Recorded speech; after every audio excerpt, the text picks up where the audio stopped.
తాకట్లో ఉన్న మీ బంగారాన్ని విడిపించి ఆ రోజు ఆన్లైన్ రేటుకి కొంటాం. Sharma gold company.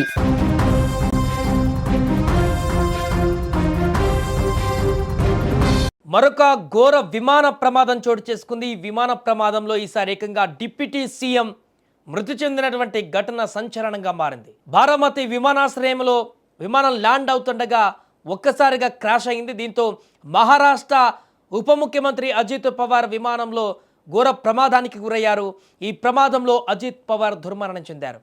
ఈ ప్రమాదంలో ఆయనతో కలిపి మొత్తం 6 మృతి చెందారు. మృతుల్లో అజిత్ పవార్ ఉన్నట్లుగా డీజీసీఏ నిర్ధారించింది. ఈ సంఘటన మొత్తం మహారాష్ట్రను కుదిపేస్తుంది. రాజకీయ వర్గాలలో తీవ్ర కలకలం సృష్టించింది. జిల్లా పరిషత్ ఎన్నికలకు ప్రచారం సమావేశాలలో భాగంగా బారామతిలో నిర్వహిస్తున్నటువంటి సభలో ప్రసంగించడానికి వెళ్తున్నారు. ఈ క్రమంలో అజిత్ పవార్ బుధవారం ఉదయం ముంబై నుంచి ప్రత్యేక విమానంలో బారామతికి బయలుదేరారు. అయితే విమానం ఎయిర్పోర్ట్ రన్వేపై ల్యాండ్ అవుతుండగా అకస్మాత్తుగా సాంకేతిక లోపం ఏర్పడింది.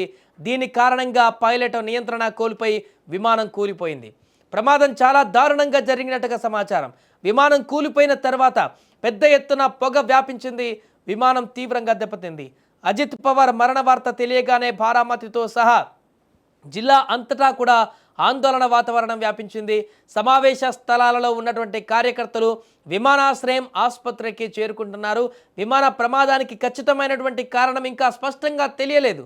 ఇది సాంకేతిక లోపమా లేదా మరేదైనా కారణమా అని ఇప్పుడు దర్యాప్తు చేయడానికి directorate general of civil aviation ఉన్నత స్థాయి విచారణ నిర్వహించేటువంటి అవకాశం ఉంది.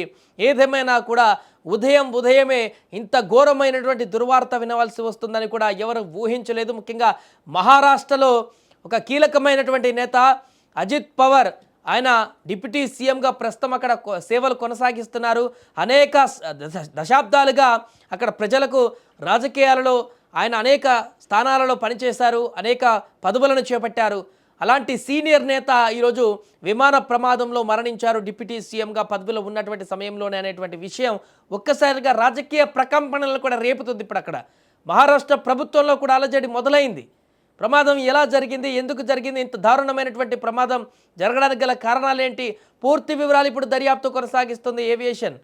ఏదేమైనా కూడా 8:45 సమయంలో ఉదయం ఈ ప్రమాదం జరిగినట్టుగా తెలుస్తుంది.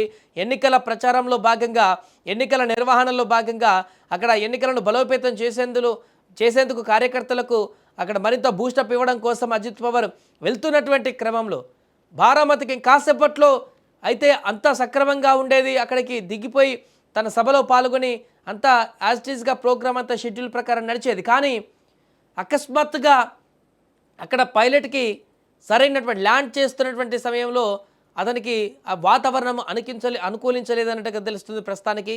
కానీ ఏ కారణం చేత అది క్రాష్ అయింది, టెక్నికల్ ప్రాబ్లమా లేకుంటే నిజంగానే వాతావరణం అనుకూలించలేదా, ఏం జరిగిందనేటువంటి పూర్తి వివరాలు అయితే దర్యాప్తులో బయటపడేటువంటి అవకాశం ఉంది. కానీ ఈ ప్రమాదంలో నేరుగా డిప్యూటీ సీఎం అధికారులు, ఉన్నతాధికారులు అందరూ కూడా అక్కడికక్కడే మరణించినటువంటి వార్త అయితే ఒక్కసారిగా పెద్ద దుమారం రేపుతుంది. ఇప్పుడు దేశవ్యాప్తంగా కూడా చర్చనీయాంశంగా మారింది. గత కొన్ని రోజుల క్రితం మనం చూసాం, కొన్ని నెలల క్రితం విమాన ప్రమాదం అహ్మదాబాద్లో జరిగినటువంటి ఘటన ఎంత ప్రమాదం చిత్రీకరించిందో మనందరం చూసాం. ప్రపంచవ్యాప్తంగా చర్చనీయాంశమైంది ఆ యొక్క ప్రమాదం.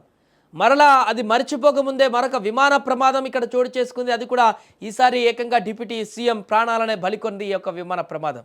ఏదేమైనా కూడా ఈ జరిగినటువంటి విమాన ప్రమాదం తాలూకు దృశ్యాలైతే ఇప్పుడు సోషల్ మీడియాలో వైరల్గా మారాయి. దీనికి సంబంధించిన చర్చ అయితే కొనసాగుతుంది. ఎందుకు ఈ ప్రమాదం జరిగిందని డిప్యూటీ సీఎం అనగానే చాలామంది ఒక రకమైనటువంటి ఆందోళన వ్యక్తం చేస్తున్నారు. ఏంటి ఇంత పొజిషన్లో ఉన్నటువంటి వ్యక్తులకే కూడా ప్రాణాలకు రక్షణ లేదు, విమానాల్లో వెళ్తే అనేటువంటి పరిస్థితి ఏర్పడింది. గత ప్రమాదాలను కూడా నెమరవేసుకుంటూ చూస్తున్న ఆ సందర్భంలో ఏదేమైనా ఈ ప్రమాదానికి సంబంధించిన పూర్తి వివరాలు అయితే తొందరలోనే బయటకు వచ్చేటువంటి అవకాశం ఉంది.